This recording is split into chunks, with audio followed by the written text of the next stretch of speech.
بسم اللہ الرحمن الرحیم۔ شروع اللہ کے نام سے جو بڑا مہربان اور نہایت رحم کرنے والا ہے۔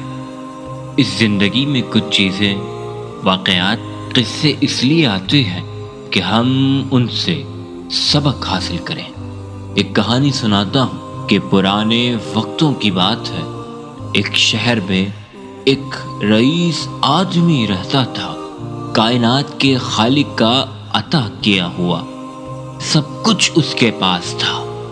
اللہ نے اسے دولت، عزت، شہرت کے ساتھ دنیا کی ہر نعمت سے نوازا تھا۔ اس کے باوجود رئیس ایک نیک، ایماندار اور خدا ترس انسان تھا۔ وہ غریبوں، مسکینوں پر ترس کھاتا تھا، ان کی مدد کرتا تھا۔ اس رئیس کا ایک بیٹا بھی تھا۔ وہ اپنے باپ کی عادتوں کے بالکل برعکس تھا۔ اس کا بیٹا بہت مغرور تھا۔ یہ رئیس ہر وقت اپنے بیٹے کو سمجھاتا رہتا کہ غریبوں کا خیال رکھو، ان کا حصہ نکالو، کیونکہ دولت اللہ کی آزمائش ہے۔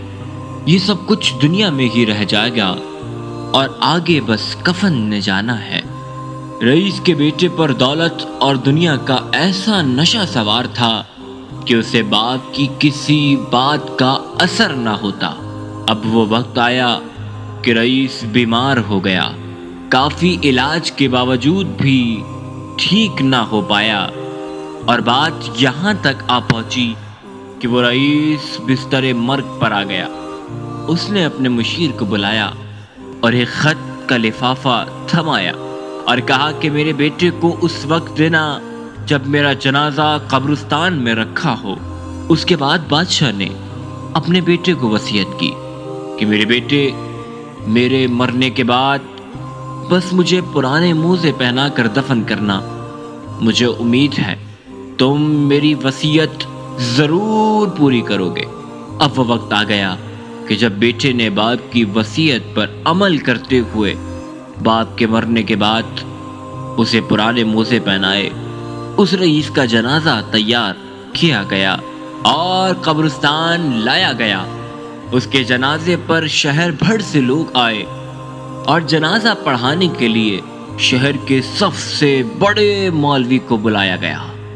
مگر جب اس مولوی کو پتہ چلا کہ مردے کو موزے پہنائے گئے ہیں تو اس نے نماز پڑھانے سے انکار کر دیا اور کہا کہ قبر میں سفید کفن کے علاوہ کچھ نہیں جائے گا۔ مگر اس کے بیٹے نے بات ماننے سے صاف انکار کر دیا کہ یہ میرے باپ کی وصیت تھی۔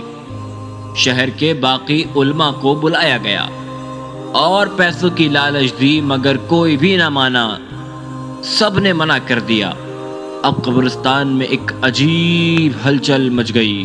ہر ایک حیران تھا کہ رئیس نے یہ کیا وصیت کی ہے۔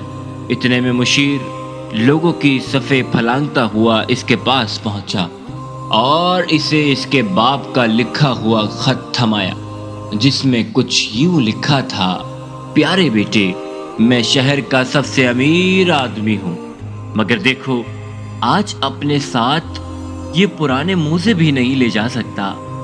اتنی دولت ہونے کے بعد بھی یہ پھٹے پرانے موزے نہیں لے جا سکتا، یہ بوسیدہ موزے بھی نہیں لے جا سکتا۔ آج میرے ساتھ میرے کفن کے علاوہ اور کچھ نہیں جائے گا۔ میں نے آج تک جو کچھ کمایا وہ سب دنیا میں رہ گیا۔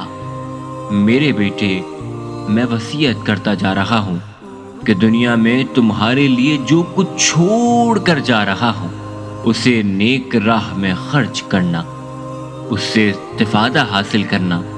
یہ پڑھ کر وہ زاروں قطار رونے لگا اور باپ کے جنازے سے بالآخر موزے اتار لیے۔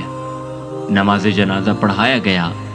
تدفین کے بعد رئیس کے بیٹے نے تمام جائیداد یتیموں غریبوں میں وقف کر دی اور اپنے پاس رکھنے کے لیے ایک چھوٹا سا گھر چھوڑ دیا۔ دوستو، کچھ واقعات گزر تو جاتے ہیں لیکن ان سے بہت بڑا سبق ملتا ہے۔ میرے دوستوں، جب انسان اس دنیا سے گزر جاتا ہے تو اسے قبر میں صرف سفید کفن کے ساتھ جانا ہوتا ہے، لہٰذا یہ ساری چیزیں دنیا میں رہ جاتی ہیں۔ اب فیصلہ آپ کو کرنا ہے کہ آپ نے اپنا مال دنیا میں لوگوں پر لگانا ہے۔ اب یہ آپ نے سوچنا ہے کہ یہ آپ کا مال لوگوں پر لگتا ہے یا پھر آپ اسے فضول کاموں میں خرچ کرتے ہیں۔ پر یاد رکھنا دوستوں، مرنے کے بعد یہ ساری دولت دنیا میں رہ جائے گی۔